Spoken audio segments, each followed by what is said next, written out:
बोल श्री बांके बिहारी लाल की जय।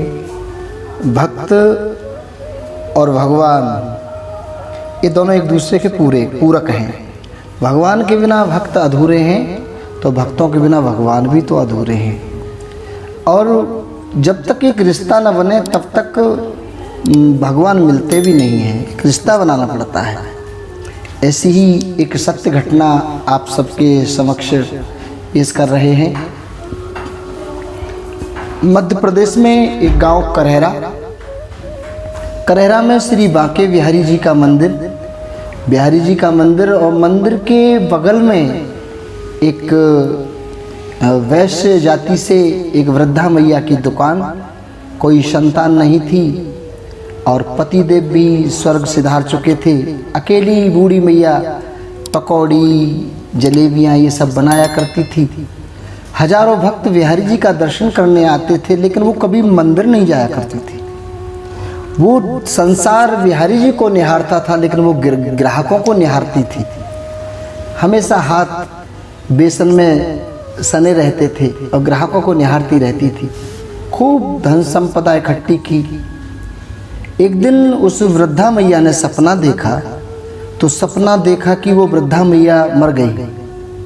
वृद्धा मैया मर गई तो बाहर के सभी लोग, समाज वाले लोग उसकी धन संपदा को लूट लूट करके ले जा रहे हैं। वृद्धा मैया एकदम आँख खुली चौंक करके बैठ गई और उसने सोचा कि आज नहीं तो कल ये सत्य भी होगा। मेरी आंखें बंद होने के बाद ये धन की लूट ही होगी। ऐसा विचार आया, क्यों न ये संपदा बिहारी जी को दे दी जाए, बिहारी जी से संबंध बना लिया जाए। तो उसने सारा समाज इकट्ठा किया, सारा वैश्य समाज इकट्ठा किया और सभी के सामने एक प्रस्ताव रखा कि मैं ये सारी संपदा बिहारी जी को दान देना चाहती हूँ। सभी ने साधुवाद बहुत अच्छा कहा। और उस वृद्धा मैया ने अपनी सारी जीवन भर की पूंजी, सारी संपदा बिहारी जी को दान कर दी और मंदिर में ही निवास स्थान पाया। मंदिर कमेटी ने पालन पोषण का पूरी जिम्मेवारी संभाली। अब वो वृद्धा मैया बिहारी जी के मंदिर में रहने लगी। ठाकुर जी का नित्य दर्शन करे। जो हाथ हमेशा बेसन में लिपटे रहते थे, उन हाथों में कंठी माला आ गई। निरंतर राधे कृष्ण राधे कृष्ण राधे कृष्ण जाप करे। अब पुजारी जी उस वृद्धा मैया की भोजन व्यवस्था करते थे। एक दिन पुजारी जी भोजन के उपरांत दूध लेकर के आए और उस वृद्धा मैया से कहा कि ले दूध पी ले। वृद्धा मैया ने दूध लिया और दूध पीने लगी तो कुछ कुटकुटाए, चबा करके खाए। पुजारी जी बोले, क्या चबा रही है? ये चबा के क्या खा रही है? दूध भी चबाने की चीज है। वो वृद्धा मैया बोली, पुजारी जी दूध होता तो नहीं चबाती, अब आप इसमें इतनी मेवा डाल देते हो, बादाम छुआरे, तो वो चबाने ही पड़ते हैं। पुजारी जी बोले, मेवा बादाम और हम तुम्हें बादाम खिलाएंगे? अरे हम चीनी डाल देते, इतना क्या कम है, शक्कर डाल देते हैं। बोले नहीं महाराज, आप बहुत सारी मेवा डाल के लाते हो तो वो चबानी पड़ती है, वृद्ध अवस्था है, थोड़ा समय लगता है। पुजारी जी को लगा शायद बात बना रही होगी। प्रातः हुआ तो मध्याह्न में जब भोजन आया तो पुजारी जी ने कहा, निकाल अपने बर्तन निकाल। और बूढ़ी मैया ने अपनी थाली निकाल करके पुजारी जी के आगे बढ़ाई और पुजारी जी ने जो कटोरी में दाल लाए थे वो दाल उस मैया की थाली में परोसी। तो जैसे ही थाली में दाल परोसी तो देखा कि दाल के ऊपर घी, बहुत सारा घी तैर रहा है। पुजारी जी ने देखा कि घी, थाली में घी कहाँ से आया? वृद्धा मैया बोली, आप ही तो लाए हो, आपने ही तो डाला है। पुजारी जी को शक हुआ कोई लीला है और झटपट दौड़ करके गए। बिहारी जी के मंदिर का पर्दा हटाया तो जा करके देखा बिहारी जी के कर कमलों में घी लगा हुआ था। हाँ, समझ गए। जा करके भंडार रसोई में उस कमरे को खोल करके देखा जहाँ मेवा से भरे हुए बहुत सारे पात्र रखे रहते थे। तो आज पुजारी जी ने जब कमरे में जा करके देखा तो सारे पात्र आधे सब में से मेवा निकली हुई। तब समझ में आया, ओ ये है लीला।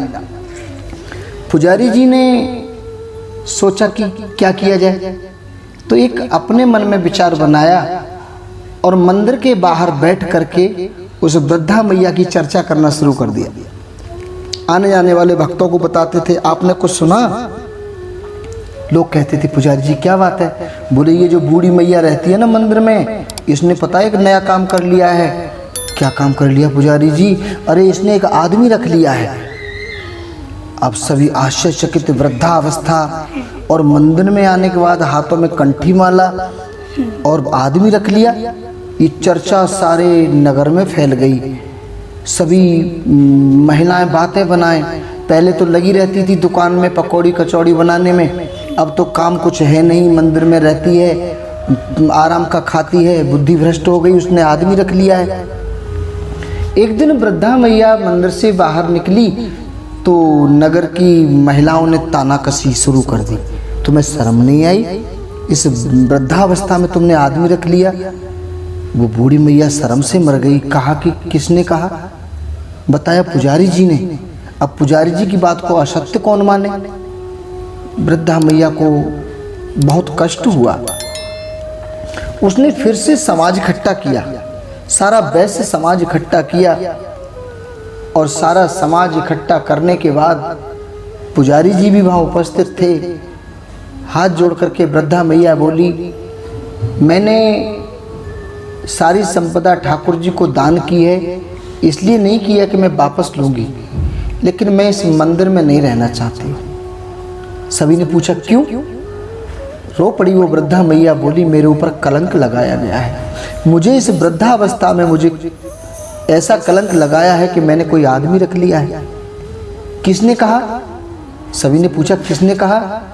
तो पुजारी जी पहले से पहले बोल पड़े छाती ठोक करके, बोले हमने कहा, हमने कहा है। सभी ने कहा आपने कहा पुजारी जी? बोले हाँ। बोले इस वृद्धा मैया ने सच में कोई आदमी रख लिया है? बोले हाँ, मैंने अपनी आंखों से देखा है। क्या देखा है आपने? बोले इसने बिहारी जी को पति बना लिया है। इसकी खातिर बिहारी जी चोरी करके मेवा और घी इसको खिलाते हैं। सारा समाज उस बुढ़िया के चरणों में नतमस्तक हो गया कि पति भी बनाया तो बिहारी को बनाया, ऐसा रिश्ता तुमने जोड़ा है। सारा वैश्य समाज कहे तुम्हारे ऊपर हमें नाज है, गर्व है। वृद्धा मैया बोली अब मैं इस मंदिर में नहीं रहूंगी, मैं इस मंदिर में अब रहना नहीं चाहती हूँ, यहाँ भोजन नहीं करना चाहती हूँ। तो सारे वैश्य समाज ने एक निर्णय लिया कि आज के बाद आप हमारे वैश्य समाज में किसी भी दरवाजे पर पहुँच जाएंगी, वहीं पर आपको भोजन मिलेगा। आपको ना भोजन बनाने की आवश्यकता है और ना भोजन खोजने की आवश्यकता है। जिस दरवाजे पर आप पहुँचेंगी आपको भोजन वहीं प्राप्त हो जाएगा। संध्या समय हुआ, पुजारी जी फिर भोजन लेकर के आए। ले भोजन कर ले। वृद्धा मैया ने मना कर दिया, मैं भोजन नहीं करूंगी। पुजारी जी बोले हाँ हाँ, अब तू भोजन क्यों करेगी? अब तो तेरा सारे वैश्य समाज में निमंत्रण हो गया है, अब तो रोजाना बढ़िया बढ़िया मालपुआ और खीर पकौड़ी उड़ाएगी, अब तू मंदिर का भोजन क्यों करेगी? लेकिन वृद्धा मैया कुछ बोली नहीं। रात्रि के दोपहर बीत जाने के बाद मंदिर के पट बंद हो गए और वृद्धा मैया उठी और बिहारी जी के मंदिर की पौड़ियों पर जाकर के सिर पटका और रोते रोते बोली, बिहारी जी, जिसने आपके हाथों से भोजन प्राप्त किया हो, अब वो इस संसार के हाथों का भोजन कैसे खाएगी?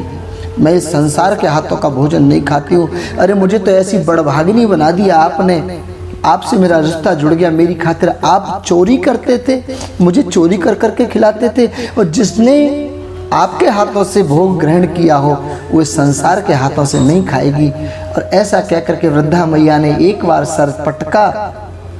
आप सत्य मानना, बिहारी जी के मंदिर के पट अपने आप खुल गए, भयंकर आवाज हुई, सारे पुजारी जी अपने अपने कमरों में से निकल करके आ गए और वृद्धा मैया के अंदर से एक ज्योति निकली और सीधी साक्षात बिहारी जी में समा गई। वृद्धा मैया ने प्राण त्याग दिए। करहरा के पास में ही महुअर नदी है, उस नदी पर उस वृद्धा मैया का अंतिम संस्कार किया गया। उसकी समाधि बनाई गई।